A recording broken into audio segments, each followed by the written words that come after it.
Is-Sibt kienet organizzata festa tal-ħut fil-Pjazza ta' ħdejn il-Menqa f'San Pawl il-Baħar, fejn il-Kappella tan-Nawfraġġju ta' San Pawl servit bħala sfond għal din l-attività.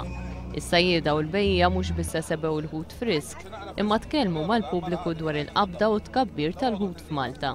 Il-festa inna nistennewha biex tiġi lejn San Pawl il-Baħar, kull meta qed tmur lejn Marsa Xlok u San Ġiljan, dejjem tlabna li tiġi San Pawl il-Baħar x'aħna San Pawl il-Baħar hawnhekk fejn armat illum. Konna armati 30 sen ilu fit-tfilina. U l-istess xogħol kien ikoll hekk bħal manna llum.